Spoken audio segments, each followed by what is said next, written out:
दोस्तों, आज की कहानी है। शादी के 5 साल बाद नन्हा पैदा हुआ तो मुझे लगा कि प्रकृति का इससे बड़ा उपहार और क्या हो सकता है।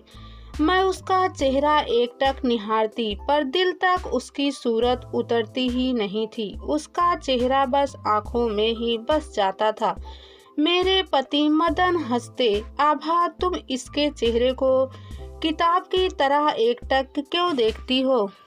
कलंदरा सा है, न शक्ल न रंग, बस बेटा पाकर धन्य हुई जा रही हो, जैसे आज तक हमारे यहाँ बच्चे पैदा ही नहीं हुए हो, बस गोद ही लिए जाते रहे हो। मदन की बात से मेरे सर्वांग में चिंगारियाँ उड़ने लगती। ओह, तुम तो बड़े गोरे हो, जैसे बेटा तुम्हारे पर गया है, तुम जलते हो। अभी तक घर के एकमात्र पुरुष होने का गौरव था, सो ओछेपन पर उतर आए। पर माँ कहती है कि मैं बचपन में बहुत गोरा था, इसकी तरह नहीं था। रहने दो, मैंने बात काटी। यह बड़ा होगा, सेब वगैरह करेगा तो अपने आप ही इसका रूप निखर आएगा।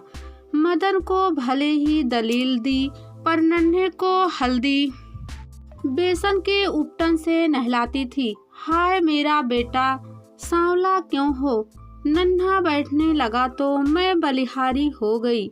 नन्हे ने खड़े होकर एक कदम उठाया तो मैं खुशी से नाच उठी। नन्हे ने अभी तुलतुलाकर बोलना शुरू ही नहीं किया था, पर उसने बोलने के लिए मैंने तुतलाना शुरू कर दिया। मदन के लिए नन्हा आम बच्चों सा बच्चा था। शायद माँ के तन से नहीं, मन से भी शिशु का सृजन होता होगा। तभी तो मेरे दिलो दिमाग में हर पल बस नन्हा ही समाया रहता। नन्हा बोलने लगा, शिशु कक्षा में जाने लगा। उसके लिए एक नई दुनिया के दरवाजे खुल गए। अब वह बदल रहा था, स्वतंत्र रूप से मुझसे दूर हो रहा था। उसकी आंखों में इतने चेहरे समा रहे थे, आए दिन की मेरा चेहरा अब धूमिल पड़ने लगा था। मैं पति से कहती, देखो यह नन्हा कितना बदल रहा है।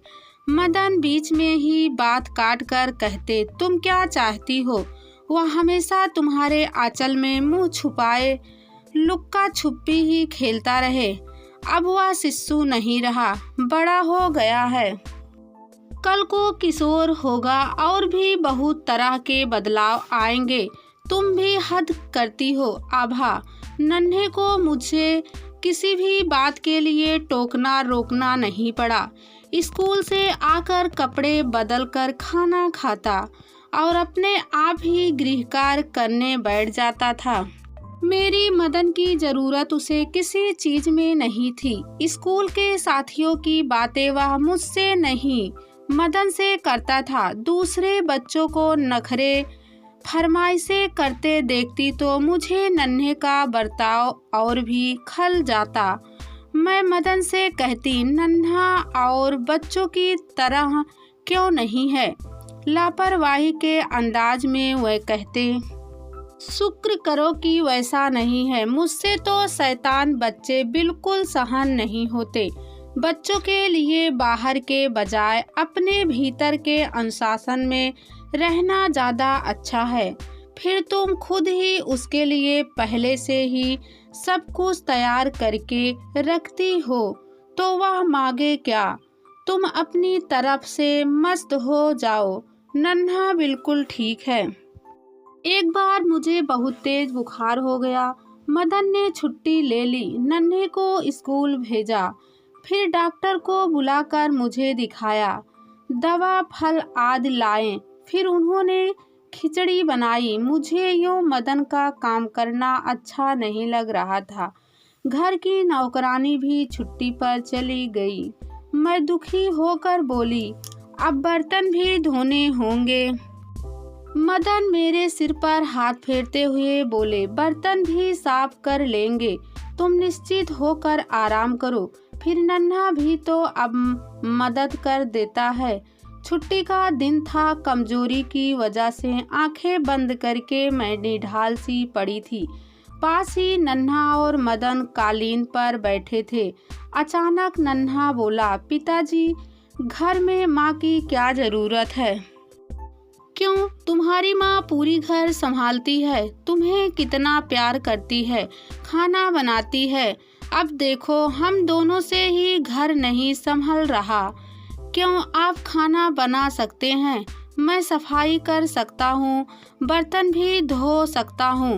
वह काम वाली बाई आ जाएगी तो फिर हमें ज़्यादा काम नहीं करना पड़ेगा।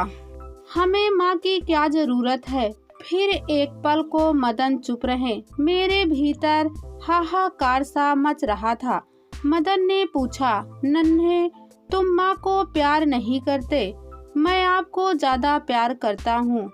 माँ बीमार है, तुम्हें बुरा नहीं लगता? माँ तुम्हारा कितना ख्याल रखती है, तुम्हें कितना प्यार करती है। माँ मुझे छोटा बच्चा समझती है, लेकिन मैं छोटा नहीं हूँ। अब मैं बड़ा हो गया हूँ। नन्हा लापरवाही से बोला। मेरी बंद आंखों से आंसू लगातार बह रहे थे। अंदर ही अंदर कुछ पिघल रहा था। तो तुम बड़े हो गए हो देवाशीष, ये पैसे लो और नुक्कड़ वाली दुकान से डबल रोटी और मक्खन लेकर आओ। हिसाब कागज पर लिखवा कर लाना, बच्चे पैसे संभाल कर जेब में रखना।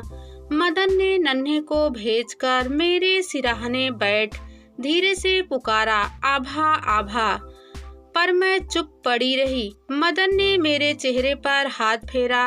अरे तुम रो रही हो, क्या हुआ? बस उनके इतने पूछते ही मेरा आंसुओं का दबा सैलाब पूरी तरह बह निकला। पगली हो, यो भी कोई रोता है?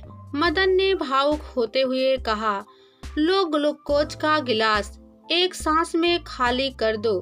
मैं प्रतिरोध करती रही, पर मदन ने गिलास खाली होने पर ही मेरे मुंह से हटाया। तुमने सुना वह क्या कह रहा था कि मेरी कोई जरूरत नहीं है इस घर में? कहते हुए मेरी आंखें फिर छलकने लगी। तुम भी क्या उसकी बात पकड़कर बैठ गई?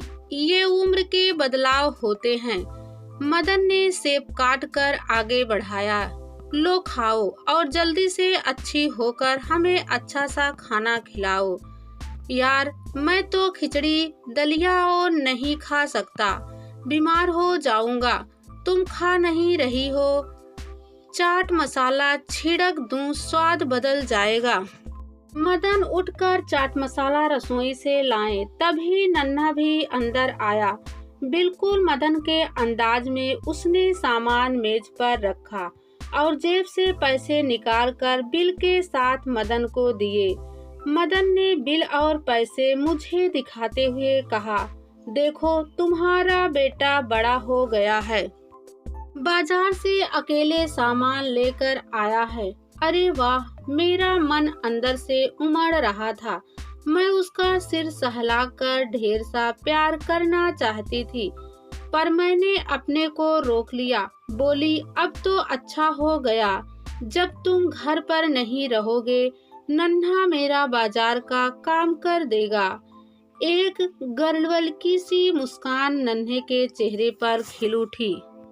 मदन ट्रे में दूध के 3 गिलास लेकर आए और बोले, चलो नन्हे, जल्दी से अपना दूध खत्म करो, फिर हम दोनों मिलकर खाना बनाएंगे। नन्हे ने आज्ञाकारी बेटे की तरह गटागट दूध खत्म किया और फिर पिता के संग रसोई में चला गया। उसे जाते देखकर मैं सोच रही थी, अभी पूरे 4 साल का भी नहीं हुआ है, पर कितना जिम्मेदार है। आम बच्चों जैसा नहीं है, तभी तो इतना अलग है। मैं सुस्त होते ही घर के कामकाज में पहले की तरह लग गई। इसी बीच नन्हे को फ्लू हो गया। 3 से 4 दिन में बुखार उतरा। हम दोनों आंगन में धूप सेक रहे थे। पड़ोस की ज्योति और रमा बुनाई का डिजाइन सीखने आ गई। ज्योति अपने घर से बगीचे की मूलियाँ लेती आई थी। हम तीनों बहुत स्वाद से खा रही थी। नन्हे का दिल भी खाने के लिए मचल गया। वह बोला, माँ मिर्च हटाकर हमें भी दो। मैं बोली, नहीं मुन्ना, अभी तो तुम्हारा बुखार ही उतरा है। कितनी खांसी है, अभी तुम्हें मूली नहीं खानी। नन्हा ललचाया सा देखता रहा, फिर बोला, माँ एक टुकड़ा दे दो। नहीं बेटा, खांसी और बढ़ जाएगी। नहीं माँ, जरा सा बस छोटा सा टुकड़ा दे दो। नन्हा मिन्नतें करने पर उतर आया। मुझे तरस आया। मैंने पास रखी पानी की बोतल से मूली धोकर उसे दे दी, पर जैसा स्वाद उसे हमें मूली खाते देखकर महसूस हो रहा था, शायद वैसा स्वाद उसे नहीं आया। फिर भी मूली का टुकड़ा खत्म करके अनमना सा खड़ा रहा। आपने हमें मूली खाने को क्यों दी? ज्योति उसकी नकल करती बोली, हमें मूली खाने को क्यों दी? अभी गिड़गिड़ा कर मंगते से मांग रहे थे, इसलिए दी। नन्हा नाराजगी से मुझे देखता हुआ बोला, हम तो छोटे बच्चे हैं, आप तो बड़ी हैं, पर आपको पता है ना, बच्चे की बात नहीं मानते। मैं पिताजी को बताऊंगा कि मुझे खांसी है। फिर भी आपने मुझे मूली खाने को दी। क्या मैंने अपनी मर्जी से दी थी? मैं हैरान सी नन्हे को देख रही थी। तो किस तरह गिड़गिड़ा कर मांग रहा था। मांगने से क्या होता है? आप देती नहीं तो मैं खाता कैसे? अब खांसी होगी तो मैं पिताजी को बता दूंगा। आपने मुझे मूली दी थी, इसी से खांसी बढ़ी। वह अड़ियल घोड़े सा अड़ा था। रमा ने उसका कान धीमे से पकड़ा। तुम्हारे जैसे बच्चे की तो पिटाई होनी चाहिए, समझे? आने दो भैया को, मैं उन्हें बताऊंगी कि तुम भाभी को कितना तंग करते हो। नन्हे ने अपना कान छुड़ाया और आंगन में उड़ आई तितली के पीछे भाग गया। रमा मुझसे बोली, सच भाभी, मैंने ऐसा दूसरा बच्चा कहीं नहीं देखा। तुम्हें तो यह किसी गिनती में नहीं गिनता। मैं मन ही मन सोच रही थी कि बेटा है तो क्या हुआ, है तो मेरा दुश्मन, नन्हा सा प्यारा दुश्मन।